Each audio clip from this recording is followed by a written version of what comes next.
Avez-vous déjà pensé que la guerre pouvait séparer non seulement des pays, mais aussi des frères et sœurs à jamais? Juin 1940, gare Saint-Jean de Bordeaux. 3 enfants attendent un train d'évacuation avec leur mère. L'aînée, Claire, sourit timidement à l'objectif d'un photographe, sans savoir que cette photo sera la dernière qu'ils prendront ensemble. Des décennies plus tard, cette image jaunie refait surface. Et ce qu'on découvre dans les archives bouleverse tout ce que l'on croyait savoir sur ce jour-là. Aujourd'hui, je vais vous raconter l'histoire dramatisée, inspirée de faits réels, de 3 enfants dont l'amour a survécu à la guerre, au silence et au temps. Avant de commencer, abonnez-vous à la chaîne, laissez un j'aime et dites-moi dans les commentaires de quelle ville vous nous regardez. Cela m'aide énormément à continuer de raconter ces histoires humaines et poignantes, inspirées de notre passé commun, des récits qui nous rappellent pourquoi la mémoire est la seule chose que la guerre n'a jamais pu détruire. Cette photographie a été retrouvée dans une enveloppe jaunie, cachée au fond d'un tiroir pendant plus de 50 ans. 3 enfants sur un quai de gare, un baiser sur le front, des yeux qui fixent le vide. Et dans exactement 3 minutes, ces 3 frères allaient être séparés pour toujours. Si vous restez jusqu'à la fin, vous découvrirez pourquoi la plus grande des 3 sourit sur cette photo, même en sachant ce qui allait arriver. Car ceci est l'histoire de Claire Moreau, 13 ans, qui sacrifia son enfance pour tenter de sauver ce qu'elle aimait le plus au monde. Bordeaux, 18 juin 1940. La gare Saint-Jean ressemble à un chaos organisé. Les registres municipaux confirment que ce jour-là, 847 enfants furent évacués vers l'intérieur de la France. Mais pour la famille Moreau, ces chiffres ne signifiaient rien. Pour eux, il n'y avait que 3 enfants qui comptaient.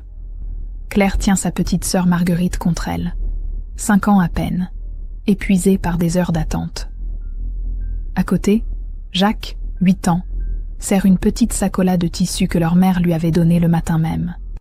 Ses yeux, beaucoup trop sérieux pour son âge, fixent les rails comme s'ils pouvaient voir l'avenir se dessiner sur l'acier. Ce que personne ne leur avait dit, c'est que cette étiquette attachée à leur manteau n'était pas juste un numéro. C'était une condamnation. Car derrière cette organisation apparemment méthodique se cachait un secret terrible. Les archives nationales ont révélé des décennies plus tard que 23% des évacuations ont résulté en séparation non intentionnelle. Des familles déchirées par la bureaucratie et le chaos de la guerre. Mais reparez bien cette photo. Regardez le sourire de Claire. Ce n'est pas un sourire d'espoir. C'est le sourire de quelqu'un qui vient de comprendre quelque chose d'horrible. Quelque chose qu'elle ne peut dire à personne. Un secret qui, dans quelques minutes, changerait le destin de 3 vies. Simone Moreau, leur mère, se tient à quelques mètres. Une infirmière de la Croix-Rouge lui avait promis que les 3 enfants partiraient ensemble vers Limoges, une petite ville sûre, où une famille les accueillerait tous. Simone avait cru à cette promesse. Elle avait besoin d'y croire. Les rapports de la Croix-Rouge française conservent la trace de cette conversation, notée par une infirmière frustrée qui savait déjà que cette promesse ne serait pas tenue. Claire, elle, avait entendu autre chose. Quelques minutes plus tôt, alors qu'elle attendait avec ses frères, un employé de la gare avait murmuré à un collègue en regardant une liste. 3 destinations différentes. Corrèze, Lot et Garonne. Tours. Claire avait compris immédiatement. Ils allaient être séparés. Mais Claire gardait un secret encore plus lourd. Un secret que même sa propre mère ignorait. Car la veille au soir, elle avait trouvé des lettres cachées sous le plancher de leur appartement parisien. Des lettres qui révélaient que son père, qu'elle croyait mort à la guerre, était en réalité vivant, et qu'il les cherchait désespérément. Ce qui signifiait que si Claire parlait maintenant, si elle refusait de monter dans ce train, elle risquait de ne jamais retrouver son père. Mais si elle se taisait et montait, elle perdrait peut-être ses frères pour toujours. Le sifflet du train retentit. Claire sent les petites mains de Marguerite s'accrocher à son cou. Jacques la regarde avec ses yeux qui semblent dire 1000 choses sans prononcer un mot. Et dans ce moment suspendu, Claire prend la décision la plus difficile de sa vie. Elle se penche, embrasse le front de Marguerite avec toute la tendresse dont elle est capable, et murmure quelque chose que personne d'autre ne peut entendre. Puis elle regarde Jacques et fait un geste presque imperceptible. Un code qu'ils avaient inventé enfant. Un geste qui signifie « Quoi qu'il arrive, on se retrouvera ». Mais ce que Claire ne sait pas encore, c'est que quelqu'un observe chaque mouvement. Un photographe local, Jean Doineau, lève son appareil. Il a vu quelque chose dans les yeux de cette jeune fille. Quelque chose qu'il ne peut pas laisser disparaître. Le flash éclate. Et c'est à ce moment précis que tout bascule. Car au même instant, une femme en uniforme de la Croix-Rouge s'approche avec 3 papiers différents dans les mains. 3 noms. 3 destinations. 3 vies sur le point d'être déchirées. Claire voit les papiers. Son cœur s'arrête. Elle comprend qu'elle avait raison. Ils vont être séparés. Maintenant. Dans quelques secondes. Mais pour comprendre comment on en est arrivé là, il faut remonter 6 mois en arrière. À Paris. Quand Claire croyait encore que les familles restaient ensemble quoi qu'il arrive. Quand elle pensait que les adultes disaient toujours la vérité. Quand elle ne savait pas encore que parfois, aimer quelqu'un signifie le laisser partir. Même si cela vous brise le cœur. Janvier 1940. Paris sous la neige. Claire Moreau, 12 ans et demi, rentre de l'école en tenant la main de Marguerite, 4 ans. Jacques traîne derrière, donnant des coups de pied dans la neige sale du trottoir. Leur appartement du quartier de Belleville sent le chou bouilli et l'humidité. C'est un soir ordinaire. Ou presque. Car depuis des semaines, Claire remarque quelque chose d'étrange. Leur mère, Simone, pleure en silence chaque nuit. Claire l'entend à travers la fine cloison qui sépare leurs chambres.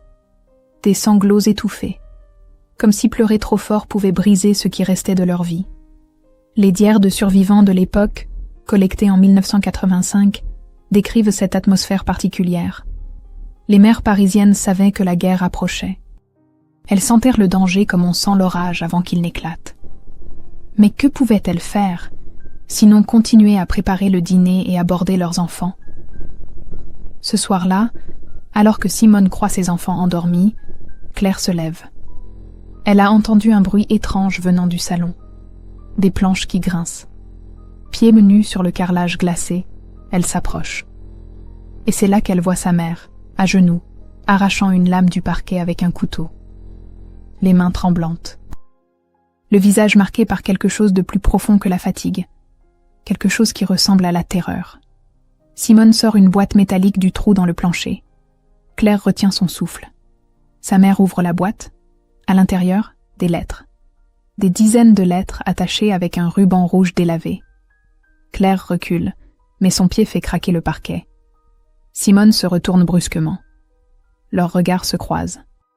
Et dans les yeux de sa mère, Claire voit quelque chose qu'elle n'avait jamais vu auparavant. De la honte. Une honte profonde et ancienne. Simone ne dit rien. Elle range rapidement les lettres, remet la planche en place et retourne dans sa chambre sans un mot. Mais Claire ne peut pas oublier ce qu'elle a vu. Cette nuit-là, elle ne dort pas. Le lendemain, Simone agit comme si rien ne s'était passé. Elle prépare le petit déjeuner, coiffe Marguerite, vérifie le cartable de Jacques. Mais Claire observe. Et elle attend. 3 jours passent. Puis, 1 semaine. Claire sent la tension monter dans l'appartement comme de l'eau qui bout lentement.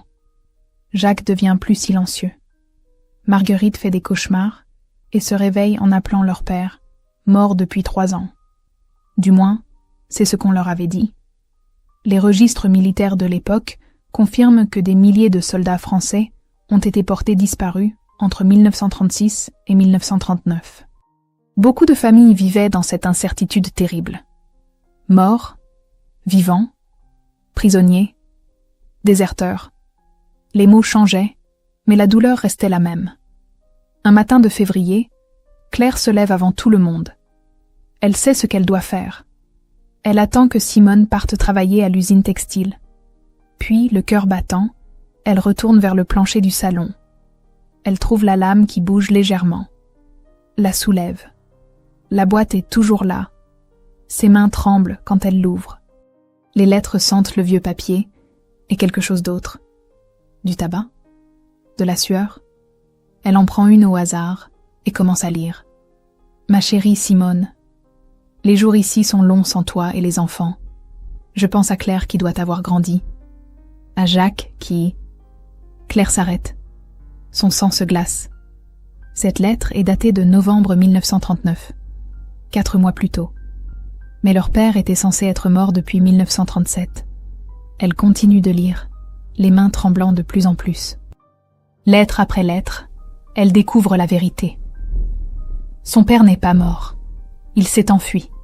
Il a déserté l'armée et s'est caché quelque part dans le sud de la France. Et depuis 3 ans, il écrit à Simone en la suppliant de le rejoindre avec les enfants. Mais Simone n'a jamais répondu. Elle a gardé les lettres cachées, a dit aux enfants que leur père était mort, a continué à travailler 16 heures par jour pour les nourrir. Claire sent quelque chose se briser en elle. La colère, la trahison. Mais aussi, pire encore, la compréhension. Car dans la dernière lettre, son père écrit quelque chose qui change tout. Si tu ne viens pas maintenant, je vais venir vous chercher. Même si cela signifie me faire arrêter. Je ne peux plus vivre sans vous.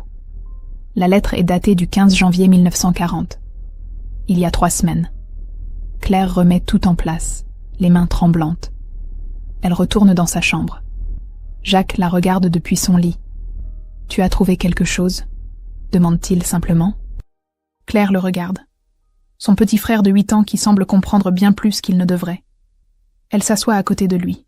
« Papa est vivant », murmure-t-elle. Jacques ne semble pas surpris. Il hoche lentement la tête. « Je sais, » dit-il. « Je l'ai vu. » Le cœur de Claire s'arrête. « Quand ?»« Il y a 2 jours, devant l'école. Il m'a regardé mais il n'a pas parlé. Il pleurait. » Claire sent les larmes monter, mais elle les ravale. Car à cet instant, elle comprend quelque chose de terrible. Leur père est à Paris. Il les cherche. Et si les autorités le trouvent en premier, il sera fusillé pour désertion. Ce qui signifie que très bientôt, quelqu'un va venir frapper à leur porte. Et ce jour-là, leur famille va être détruite d'une manière ou d'une autre. Claire regarde Jacques, puis Marguerite qui dort paisiblement dans son petit lit. Et elle prend une décision.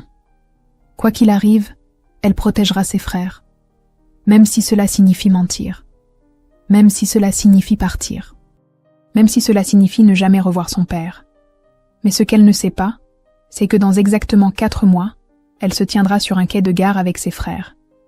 Et qu'elle devra faire le choix le plus impossible de sa vie. Un choix qui les hantera tous jusqu'à la fin de leur jour. Mai 1940. Les Allemands avancent. Paris retient son souffle. Les archives nationales confirment qu'entre juin et août 1940, environ 90 000 enfants ont été évacués du nord de la France vers l'intérieur du pays. Mais pour les Moreau, les statistiques ne signifient rien. Pour eux, il n'y a que la survie. Simone reçoit l'ordre d'évacuation un mardi matin. Tous les enfants de moins de 14 ans doivent partir. Les mères peuvent choisir, accompagner leurs enfants et perdre leur emploi, ou rester et espérer que quelqu'un s'occupera d'eux. Simone n'a pas le choix. Sans son salaire de l'usine, ils mourraient de faim de toute façon. Elle signe les papiers d'évacuation. On lui promet que ses 3 enfants iront ensemble dans une famille d'accueil près de Limoges. Une promesse qui sera brisée avant même que l'encre ne sèche. Claire observe sa mère signer. Elle voit ses mains trembler. Elle voit les larmes que Simone retient. Et elle comprend. Sa mère sait que c'est un mensonge. Mais elle n'a pas d'autre option. Cette nuit-là, Claire ne dort pas. Elle reste éveillée, écoutant Jacques pleurer silencieusement dans le lit à côté. Il ne pleure pas fort. Jamais. C'est un enfant qui a appris très tôt que pleurer ne change rien. Le 17 juin au soir, Simone prépare 3 petits baluchons. Pour Claire, quelques vêtements et un livre.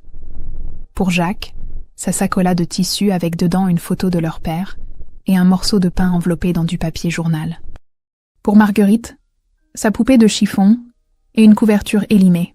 « Demain matin, vous partirez », dit Simone d'une voix qu'elle essaie de garder ferme. « Vous serez ensemble. Dans quelques semaines, je viendrai vous chercher. » Claire sait que c'est un mensonge. Mais elle ne dit rien. Car parfois, les mensonges sont tout ce qui nous reste pour continuer. Le 18 juin à l'aube, Ils marchent vers la gare Saint-Jean. Bordeaux est noir de monde. Des milliers de familles affluent, toutes avec les mêmes espoirs désespérés. Les registres municipaux parlent de 847 enfants évacués ce jour-là. 847 vies sur le point de basculer. À la gare, le chaos est indescriptible. Des enfants pleurent. Des mères s'accrochent à leurs petits. Des fonctionnaires crient des numéros. Des infirmières de la Croix-Rouge essaient de maintenir un semblant d'ordre. C'est là que Claire voit la femme. Une infirmière avec un dossier dans les mains. Elle parle à un employé de la gare. Claire s'approche, tenant Marguerite par la main. Jacques suit derrière. Claire entend des mots qui glacent son sang. Corrèze, Lot et Garonne, Tours. 3 destinations. 3 endroits différents. Elle se retourne vers sa mère. Simone parle à une autre infirmière, celle qui lui a promis que les enfants resteraient ensemble. Claire voit l'infirmière hocher la tête, sourire même. Un sourire qui ne veut rien dire. Un sourire bureaucratique. Le cœur de Claire bat si fort qu'elle a l'impression qu'il va exploser. Elle a 2 options. Crier, révéler qu'elle sait, forcer sa mère à les garder. Mais cela signifie condamner Simone au chômage, à la famine, peut-être pire. Ou se taire. Monter dans ce train. Espérer. Prier. Claire regarde Jacques. Il la fixe avec ses yeux trop vieux pour son âge. Il sait. D'une manière ou d'une autre, il sait qu'ils vont être séparés. Jacques ne pleure pas. Il serre simplement sa sacola plus fort. Cette sacola que leur mère lui a donnée avec amour, croyant qu'elle le protégerait. Cette sacola qu'il gardera jusqu'à ce que les fils se désintègrent, des années plus tard. Marguerite, dans les bras de Claire, commence à geindre. Elle a faim. Elle est fatiguée. Elle ne comprend pas pourquoi il y a tant de bruit, tant de gens qui pleurent. C'est à ce moment que Claire prend sa décision. La décision qui la hantera pour le reste de sa vie. Elle va faire ce qu'on attend d'elle. Elle va monter dans ce train. Elle va laisser les adultes décider. Parce qu'elle est une enfant, et que les enfants n'ont pas de pouvoir. Mais elle fait aussi une autre chose. Elle regarde autour d'elle et voit le photographe. Jean Doineau, photographe local qui n'a rien à voir avec son homonyme célèbre, lève son appareil. Il a remarqué ses 3 enfants. Il a vu quelque chose dans leurs yeux. Claire le regarde droit dans l'objectif. Puis elle se penche et embrasse le front de Marguerite. Un baiser lent. Un baiser qui dit au revoir sans le dire. Un baiser qui, elle le sait, pourrait être le dernier. Le flash éclate. La photo est prise. Et dans la seconde qui suit, l'infirmière s'approche avec 3 papiers, 3 étiquettes, 3 destins. Numéro 347, Claire Moreau, Corrèze. Numéro 348, Jacques Moreau, Lot-et-Garonne. Numéro 349, Marguerite Moreau, Tours. Simone entend les mots. Elle se retourne. Son visage devient blanc comme un linge. Elle ouvre la bouche pour protester, mais aucun son ne sort. Claire voit sa mère se briser. Elle voit l'instant exact où Simone comprend qu'elle a été trahie, que sa confiance a été une erreur fatale. « Maman », murmure Claire. Elle essaie de garder sa voix stable. « Ça va aller, on se retrouvera. » Mais Marguerite comprend maintenant. Elle commence à pleurer, à hurler, à s'accrocher au cou de Claire avec une force désespérée. « Non, non, je veux pas. Je veux rester avec Claire. » Les infirmières s'approchent. Elles essaient de séparer Marguerite de Claire. Mais la petite s'accroche comme si sa vie en dépendait. Et d'une certaine façon, c'est le cas. Jacques regarde la scène. Ses yeux sont secs. Mais ses mains tremblent. Il serre sa sacola si fort que ses jointures deviennent blanches. Puis il fait quelque chose d'inattendu. Il s'approche de Marguerite, lui touche la joue, et murmure quelque chose que personne d'autre n'entend. Marguerite se calme légèrement. Elle regarde Jacques, puis Claire, puis leur mère qui pleure maintenant ouvertement, la main sur la bouche pour étouffer ses sanglots. Et c'est là que Claire comprend la vérité terrible. Cette séparation ne sera pas temporaire. Quelque chose au fond d'elle le sait. Elle ne reverra peut-être jamais ses frères. Cette pensée est si horrible qu'elle ne peut pas la regarder en face. Alors elle fait la seule chose possible. Elle sourit. Un sourire forcé. Un sourire qui dit « tout ira bien ». Un sourire qui est le plus gros mensonge qu'elle ait jamais dit. Le sifflet du train retentit. Les infirmières les séparent maintenant. Marguerite vers un wagon, Jacques vers un autre, Claire vers un troisième. La dernière chose que Claire voit, c'est la main de Jacques qui se lève. Leur code secret. Le geste qui signifie « on se retrouvera ». Et puis les portes se ferment. Le train s'ébranle. Et 3 vies divergent vers des destins qu'aucun d'eux n'aurait pu imaginer. Juin 1940 à janvier 1941. 6 mois qui changeront 3 vies à jamais. Claire arrive en Corrèze un soir de juin. Madame Dubois, une paysanne aux mains rugueuses et au visage sévère, la récupère à la gare du village. Pas de sourire, pas de mots doux, juste « tu travailleras pour ta nourriture ». Les registres agricoles de Corrèze mentionnent Claire M. 13 ans, orpheline de guerre, employée comme aide dans une ferme. Ce n'est pas exactement vrai. Claire n'est pas orpheline, mais pour le monde, elle l'est devenue. Le premier mois, Claire pleure chaque nuit. Ses mains se couvrent d'ampoules à force de travailler au champ. Son dos lui fait si mal qu'elle peut à peine se redresser. Mais elle ne se plaint pas, car se plaindre ne sert à rien. Elle écrit des lettres. À Jacques, à Marguerite, à sa mère. Madame Dubois les poste sans rien dire. Mais aucune réponse ne vient. Les systèmes postaux sont détruits par la guerre. Les lettres se perdent. Les familles deviennent des fantômes, les unes pour les autres. Ce que Claire ne sait pas, c'est que Madame Dubois garde secrètement toutes les lettres qu'elle écrit. Elle les range dans une boîte sous son lit. Comme si garder ces mots pouvait garder l'espoir vivant. À Lot-et-Garonne, Jacques arrive chez Monsieur et Madame Petit, un couple de paysans sans enfants. La première nuit, Jacques mouille son lit. La honte le consume. Madame Petit ne dit rien. Elle change simplement les draps et pose une main brève sur son épaule. Jacques ne parle pas pendant des semaines. Le mutisme s'installe comme un brouillard épais. Les petits respectent son silence. Il ne forcent rien. Monsieur Petit lui montre comment pétrir le pain. Le rythme, la chaleur, l'odeur de la levure. Lentement, Jacques trouve un peu de paix dans ce geste simple. Mais la nuit, il dort en serrant sa sacola de tissu. À l'intérieur, la photo de son père et le morceau de pain, maintenant dur comme de la pierre. Il ne peut pas s'en séparer. C'est tout ce qui reste. À Tours, Marguerite arrive à la paroisse un soir de pluie. Une famille l'accueille temporairement. Mais Marguerite pleure sans arrêt. Elle refuse de manger. Elle appelle Claire. Elle appelle maman. Elle appelle des noms que personne ne connaît. Les registres paroissiaux de Tours, tenus méticuleusement par Père Antoine, notent l'arrivée de Marguerite le 23 juin 1940. Il écrit « Enfant traumatisé. Besoin urgent d'affection et de stabilité. Père Antoine essaie. Il la prend sous son aile. Lui trouve une famille douce qui la traite avec tendresse. Lentement, très lentement, Marguerite commence à sourire à nouveau.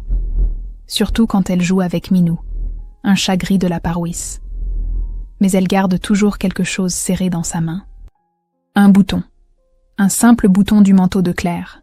C'est le seul morceau de sa sœur qu'elle possède. Septembre 1940. À Paris, Simone Moreau s'effondre. Les rapports médicaux de l'asile Sainte-Anne confirment son internement bref pour crise nerveuse aiguë. Elle a écrit 47 lettres à la Croix-Rouge, suppliantes, désespérées, chaque fois plus incohérentes que la précédente. La Croix-Rouge française conserve ces lettres dans ses archives. Elle raconte l'histoire d'une mère qui se noie lentement dans la culpabilité et l'alcool.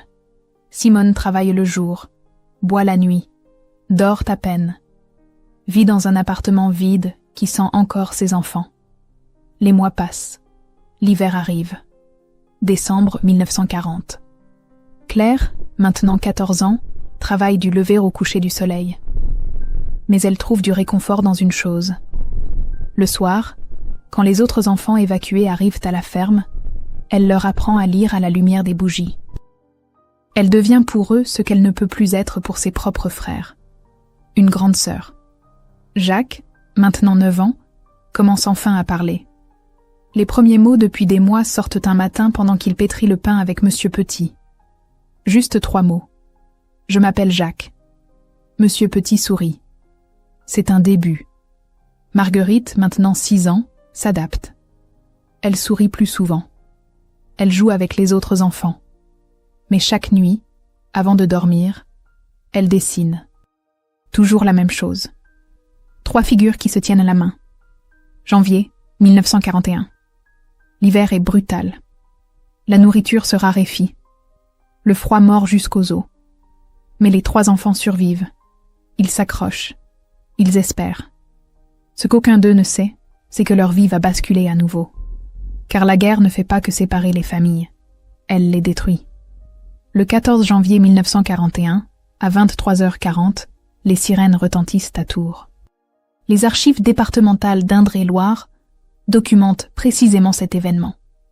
Un bombardement du secteur résidentiel. Les avions larguent leurs bombes sans discrimination. Les maisons s'effondrent comme des châteaux de cartes. Marguerite dort dans sa petite chambre au grenier. Elle rêve de Claire, de Jacques, de leur mère. Elle rêve qu'ils sont tous ensemble, dans leur appartement de Paris, et que rien de terrible n'est jamais arrivé. Le sifflement de la bombe la réveille. Juste une seconde.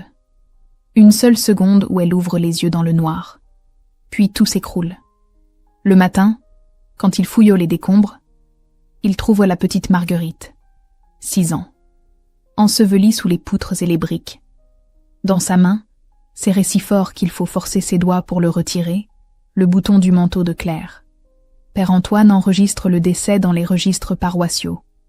Marguerite Moreau, 6 ans, cause du décès, ensevelissement suite à bombardement. Il pleure en écrivant. Il a échoué à protéger cet enfant. Dans les ruines, il trouve aussi quelque chose d'autre. Un dessin froissé mais intact. 3 figures qui se tiennent la main. Il le garde. Il ne sait pas pourquoi. Peut-être parce que c'est tout ce qui reste de l'espoir de Marguerite. La nouvelle devrait être envoyée aux proches. Mais dans le chaos de la guerre, l'information se perd. Pas de lettre officielle, pas de notification. Juste un nom dans un registre que personne ne lit. À Corrèze, Claire continue de travailler, d'enseigner, d'espérer. À Lot-et-Garonne, Jacques continue de faire du pain, de grandir, d'attendre. Aucun d'eux ne sait que Marguerite est partie, que leur petite sœur, celle qui avait peur des trains, celle qui serrait son bouton chaque nuit, ne reviendra jamais. Et à Paris, leur mère Simone continue de boire, de travailler, de survivre. Elle ne sait pas non plus.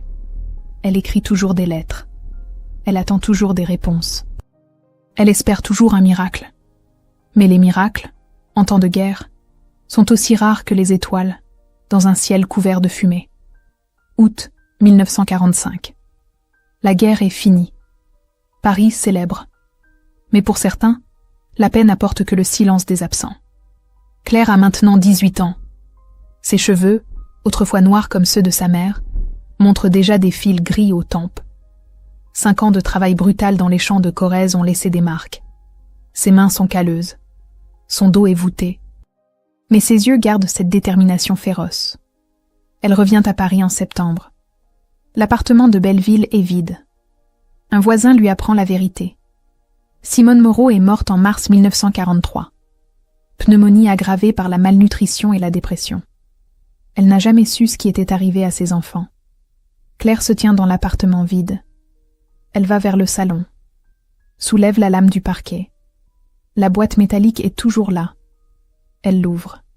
Les lettres de son père. 47 lettres de sa mère à la Croix-Rouge. Et une dernière lettre qu'elle n'avait jamais vue. C'est une lettre de sa mère, jamais envoyée, datée de février 1943. Quelques lignes tremblantes. Mes enfants, pardonnez-moi. J'ai cru les sauver. Je les ai perdus. Je ne mérite pas de vivre. Claire plie la lettre lentement. Elle ne pleure pas. Elle ne peut plus pleurer. Elle a épuisé toutes ses larmes dans les champs de Corrèze. Elle va ensuite à la préfecture. C'est là qu'on affiche les listes de survivants. Des centaines de noms. Des milliers de familles qui cherchent. Claire parcourt les listes chaque jour, pendant des semaines. Rien.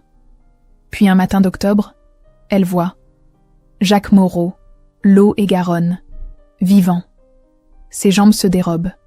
Elle doit s'asseoir sur les marches froides de la préfecture. Jacques est vivant. Son petit frère est vivant. Elle écrit immédiatement.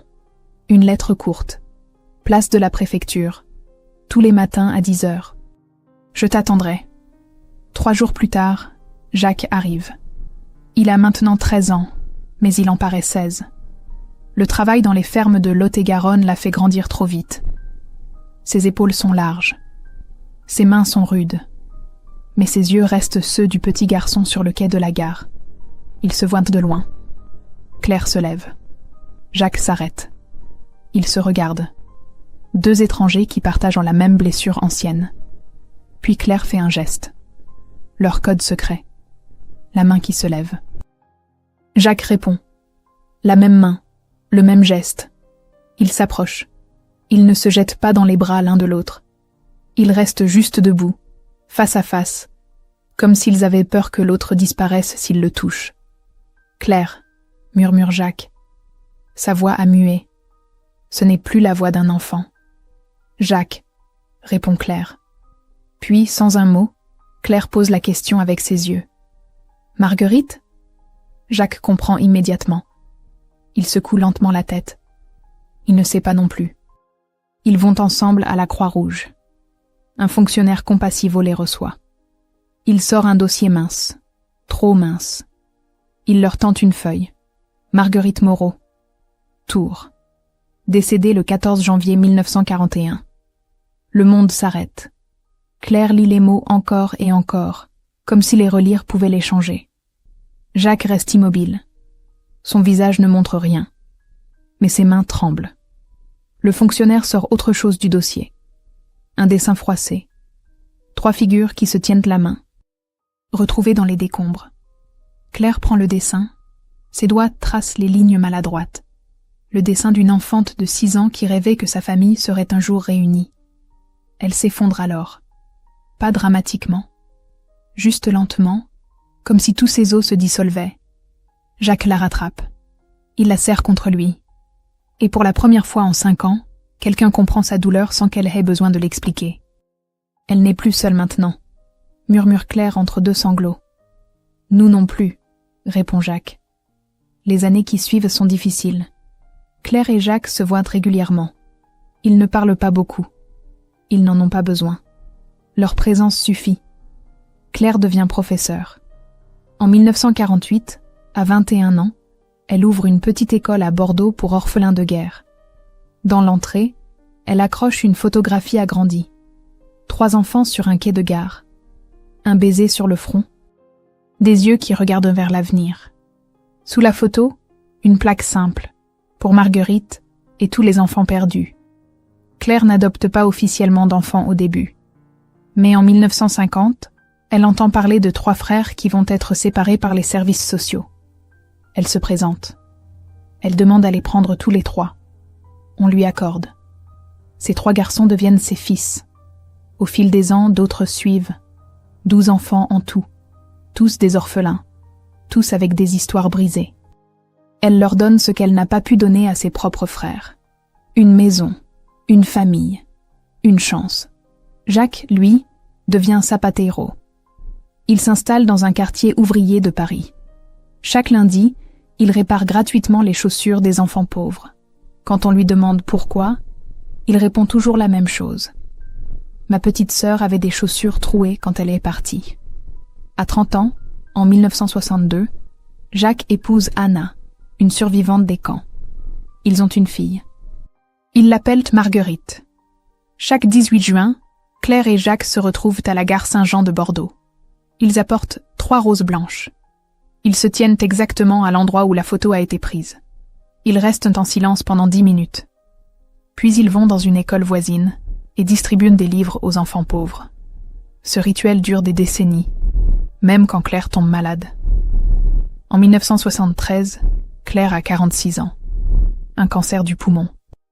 Les années de travail dans les champs poussiéreux de Corrèze lui prennent leur dû. Les médecins lui donnent un an.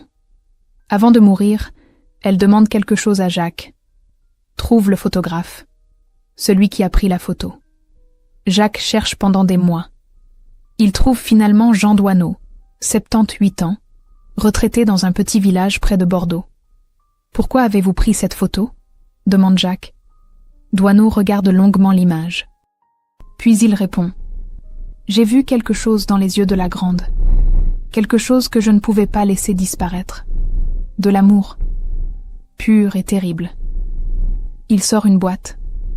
À l'intérieur, 23 photographies de ce jour-là. Des enfants qui pleurent, des mères qui s'effondrent, et une photo, légèrement floue, où l'on voit Simone Moreau en arrière-plan, la main sur la bouche, essayant de ne pas s'écrouler. Jacques prend les photos, il remercie Doisneau, puis il apporte tout à Claire. Claire, maintenant alitée, regarde les photos une par une. Quand elle voit celle de sa mère, elle ferme les yeux. Des larmes coulent lentement. Elle était là, murmure-t-elle. Elle nous regardait partir. Et nous ne l'avons jamais revue. En juin 1974, Claire meurt entourée de ses 12 enfants adoptifs. Jacques tient sa main. Dans l'autre main de Claire, le dessin de Marguerite, préservé entre 2 plaques de verre. Ces dernières paroles sont pour Jacques. Dis-leur que je les ai toujours tenus ensemble, dans mon cœur. Jacques vit jusqu'en 1998. Il a 66 ans quand il part. À son enterrement, 47 personnes viennent. Des orphelins qu'il a aidés. Des enfants de ces orphelins. Des gens dont il a réparé les chaussures. Chacun porte une rose blanche. La photographie de la gare Saint-Jean ne va jamais dans un musée. Jacques la garde. Puis sa fille Marguerite. Puis les enfants de Marguerite. Aujourd'hui, en 2025, cette photo est accrochée dans le salon de l'arrière-petite-fille de Jacques. Elle la montre à ses propres enfants. Elle leur raconte l'histoire de 3 enfants qui se sont aimés si fort que même la guerre n'a pas pu détruire ce lien.